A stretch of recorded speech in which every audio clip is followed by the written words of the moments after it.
Hello, welcome to Ben Television News. I am Kiri Obuli.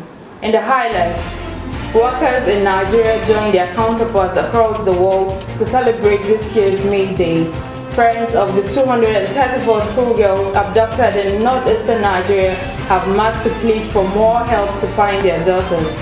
African Business Association converged in Abuja for a 3-day business summit as Tourism Minister tells Nigerians to tap into the huge business of hospitality. Now the news in full.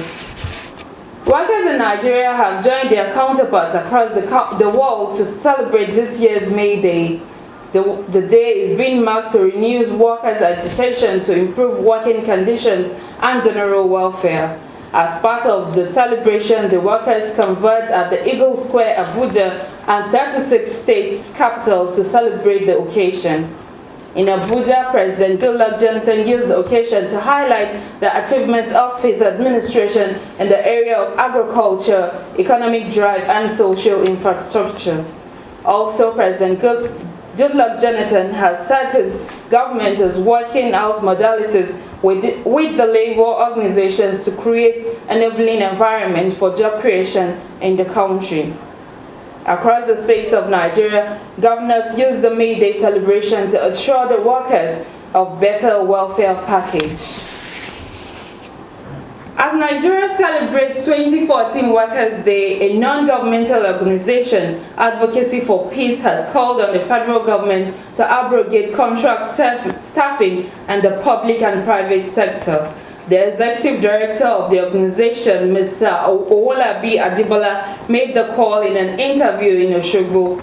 Ajibola said the idea of temporal engagement of some workers in an establishment where they carry out the same task as permanent workers pose a threat to industrial harmony in the country. According to him, the greatest factor for high productivity and peaceful work environment is the assurance of job security and prompt payment of salaries.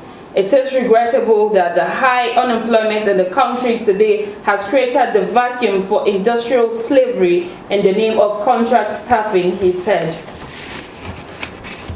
The president of Africa Business Roundtable, Dr. Bamanga Tukur, has said that for Africa to create wealth and employment to reduce poverty sustainably, there is a need for a structural transformation of the continent from an agrarian economy to an industrialized economy, working with private sector to attract foreign direct investment. Tukur said this during the Africa Business Summit and Business Association Conference in Abuja. The focus on building the post-privatization strategic framework for effective governance of the Nigerian power sector will help us escape the structural deformity, emasculation, and institutional rigidity associated with the development of many of our sectors, including oil and gas.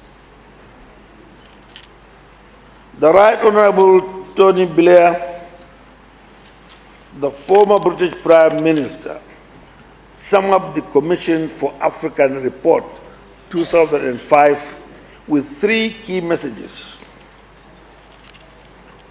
Africa should trade itself out of poverty. Private sector is the engine of growth, and the only people that will develop Africa are Africans. Speaking during the opening ceremony, Minister of Power, Professor Chinedu Nebo, said Nigeria is on its way to being self-sufficient in the area of power generation and distribution. Overnight, it's not possible for the new privatized power industry to meet the demands of Nigerians. It's not possible. There have been years of neglect, but very importantly, it is the present administration that even brought Nigeria from the 2,500 megawatts that we were generating at the onset of the administration of Dr. Goodluck Ebele Jonathan to where we now have more than 4,000 megawatts of generation, and hoping that by the end of the year, we will even hit 6,000 megawatts. So today, we are gathered to look at certain issues. We are in essentially a post-privatization era, and the essential elements of this phase is the provision of an enabling environment for the key partners to be able to operationalize their activities. Government is standing by to make sure that all that is needed by the nascent power sector that is driven by the private industries are done. On her part, Special Advisor to the President on NEPAD, Fidelia Njeze, said NEPAD hopes to work closely with key stakeholders in all sectors to facilitate the linking and harvesting of the gains of regional infrastructural projects. NEPAD Nigeria has made the mandate to identify and work with partners in the public and private sectors, including the civil society and the international organizations operating in Nigeria, to develop, implement, and promote NEPAD programs at the country and sub-regional levels. NEPAD Nigeria is therefore ready to partner with organizations that are ready to advance Africa's common interests and Nigeria in particular. With the theme, enabling private sector-led growth through enhanced engagement, financing, and business opportunities, the conference aims to provide solutions to the numerous industrial challenges facing the continent. Meanwhile, all stakeholders in the business community, which includes the government, development partners, private sector, and civil society organizations, have been advised to identify and concentrate efforts on areas of high impact for wealth creation that is able to generate adequate jobs that will guarantee decent incomes, such as agriculture and ICT, noting that there is a need to establish industrial clusters for sustainable small and medium-scale enterprises with the aim of taking the benefits of collective strengths of enterprises. These were part of the recommendations of the communique of the just concluded conference of the Africa Business Summit and Business Associations in Abuja. Other recommendations include the need for gender participation in economic development, as this is critical and should be given top priority. We'll take a short break now. Ben Television News will be right back. Stay with us.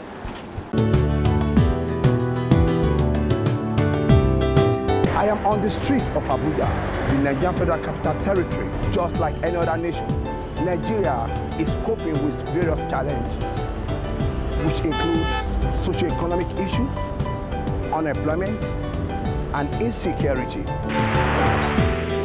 As we are alive to review the first 100 years of our nation, so by the grace of God, with others, we are alive to review what we have done during the time that we have the opportunity to be in the leadership of this country.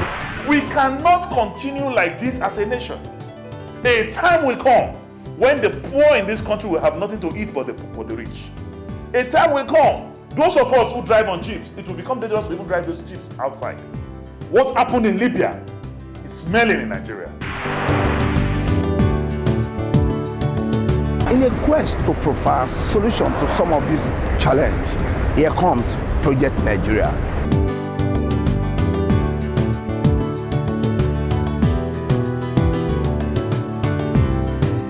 Welcome back. Parents of the 234 schoolgirls abducted in the northeastern Nigeria have marched to plead for more help to find their daughters. The girls were taken from their school in Chibok by suspected Islamic militants more than 2 weeks ago.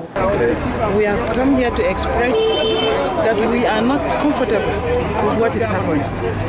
This is the third week. Our daughters have been in the wilderness like sheep without shepherds.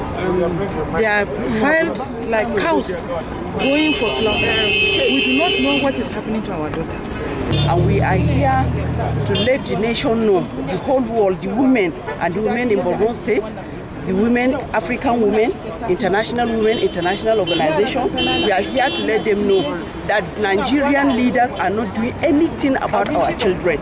But we feel we need to come out in the open to tell the world that we are really aggrieved and that we are grieved. They called on the First Lady, Dame Patience Goodluck Jonathan, to use her office to help in rescuing the girls from the Islamic militant group Boko Haram. Commercial activities within and around Yanya Motor Park, the location of the bomb blast in Abuja, the Federal Capital Territory, have come alive as markets reopened. Surroundings of Yanya Motor Park is usually a beehive of commercial activities due to its proximity to the main market, the city center, and other satellite settlements. Most of the traders who operate around Yanya Motor Park market use makeshift stands to display their wares due to the nature of the market, which is said to be a temporary location. Correspondent Muyiwa Bamidele was at the Yanya Motor Park market, Abuja, a week after the explosion and filed in this report. This is Yanya Motor Park, Abuja Federal Capital Territory, the very spot of the last week bomb blast. As you can see around me, the commercial activities has picked up in the market barely a week after the incident. Yanya Motor Park market was shut down following the last week bomb explosion, in which was said that 75 people lost their life while several others were injured. A visit to the market revealed that commercial activity has fully returned at the location of the last week bomb blast. Cross-section of Yanya Motor Park market traders said they have decided to put the ugly incident of last week behind them by returning back to the market. I feel so happy. I feel so happy because getting to a month and thereabout now, we have been staying at home, doing nothing. Even when we come to the market, that mind of selling market, we feel relaxed. We don't have it. We're always scared. But after this incident, we find ourselves returning back to the market. I particularly feel so happy. The market now, market they move. That last week, we never do market for here because of because of this thing. So now we don't arrange everything. We know they allowed anybody put kaya for main road. We know they allowed anybody selling market for main road. Everybody made it enter inside market. So last week we came to the markets and we decided that nobody should shed to respect those that died. So after that, today we came here to sell. Because many of our children, very soon they will resume school. It's from here that we pay their school fees. So we cannot do anyhow than to come and sell. I'm very much happy. What I really want the government to do is to put more effort. We really want the government to put more effort, because if government should put more effort towards the security, I believe all this thing that is happening, at least there must be an end to it. We really want government to put more effort towards the security issue, because it's because we are lack of security. That's why all these things are happening there and there. But if government should put more effort towards the security, I believe all this thing will come to an end, and we pray so. Well, if the market, all this parking, we don't like the parking because it's the same. They're supposed to find a place to park all this motor, because this motor now, some of them is a big people, you see. Even there's parks all around, you see, but they used to park on this and the line. So sometimes we don't know who is who, where the thing may come from. So that is it. I want to tell the government, make it put security for anywhere where the people they selling market or garage or market, almost everywhere. Meetings, government put the eyes. They know they can machines. They're supposed to buy and fix everywhere. That's when something like that bomb enters, they will receive alarm. I believe if Nigeria, they are capable to provide security. There is nothing concerning security in this. I never see anything like security in this country.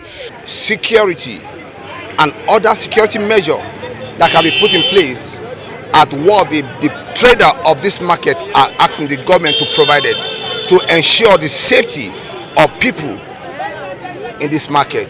Muyiwa Bamidele, reporting from Yanyamoto Park, Abuja.